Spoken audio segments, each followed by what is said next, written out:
Hello, my name is Craig Roggow. Today what I'd like to do is discuss with you whether or not college or a professional degree is actually worth your investment. Now in doing so, I'm going to be giving you some formulas that you'll be able to use for your own particular situation. Let's get started. I have a couple slides here that will just help me walk through some of these details with you. Now, if we ask the question, is college or a professional degree actually worth the investment, we have to really ask a couple other questions that will help kind of bear out whether or not it is or not. In doing so, how do you compare the cost versus benefit at the same time, at the same place, on the same date? If so, how would you determine the real average value of college or postgraduate education as an investment? And then lastly, will going to school or college actually pay off for you as an investment? So we're going to be asking those questions, and in doing so, I have 6 steps here that are going to help us walk through these. Now I'll go list them quickly for you here step by step, and then we'll go back and go into them in a bit more detail. Step number 1, identify a rough per month cost for attending your specific college. Now we're going to use a public four-year college for our example, but you'll be able to use whatever your current situation is. Be able to calculate the future value of college or professional degree costs. And third, obtain data showing what your educational attainment relationship to lifetime earnings will be. In other words, how much will you make after you graduate? And what would you expect to make?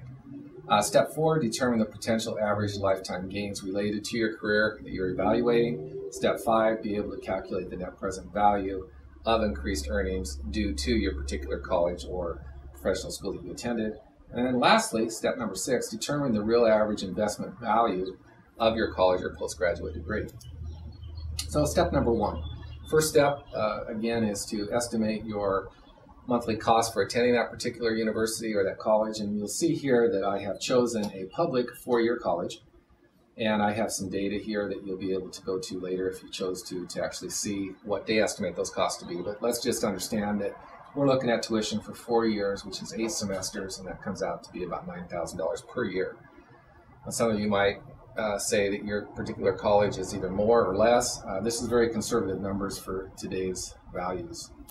But if we take a look at your rent and your books and your food and your transportation and so forth, we're looking at about $112,000 cost over a period of 4 years.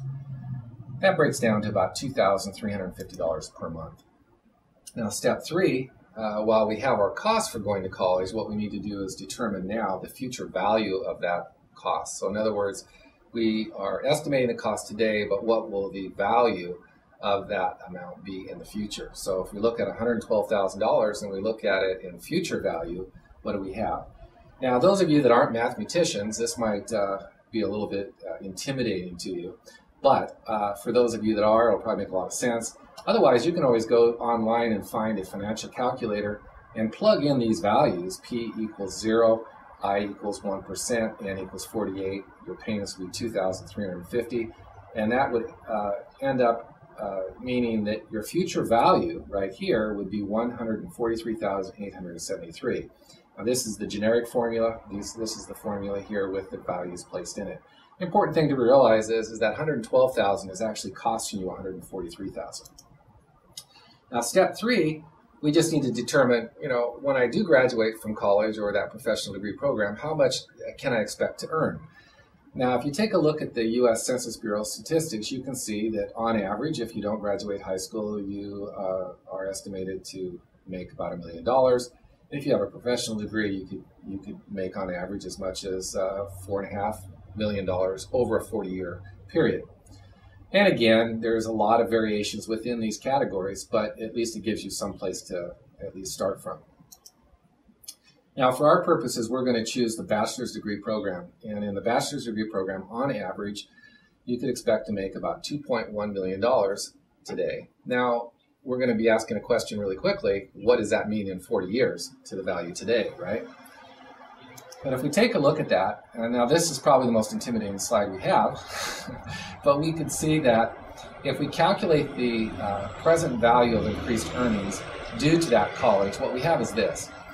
If we graduate from a bachelor's degree program on average, we could expect to make $2.1 million. And from high school, we could expect to make $1.2 million. So there's a difference there of $900,000. So, in other words, if we go to college, we could make $900,000 more than if we did not graduate from college or from a bachelor's program. Now, so again, this is how much $900,000 would be what we would make in 40 years. So what we want to figure out now, what is the value to us today? And we do another formula, which is called the present value earnings formula. PV equals 1 minus 1 plus I minus N over I times P.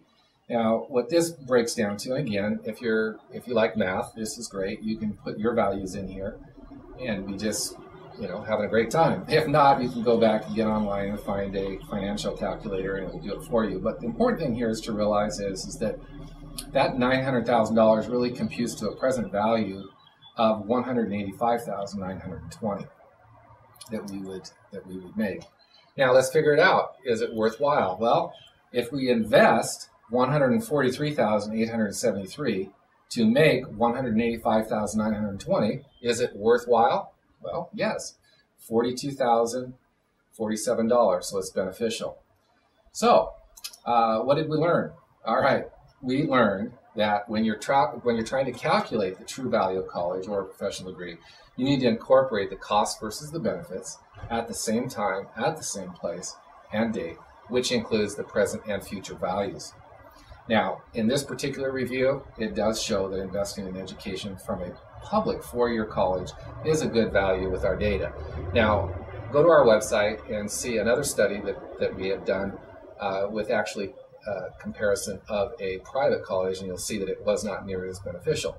Again, these are averages. A lot of variables do bear out to make significant difference. Again, Craig Roggow, thank you very much for being with me on this training. I hope it was valuable. Now take your numbers, plug them in, and see whether or not your education is worth what you thought the investment would be. Thank you. Bye-bye.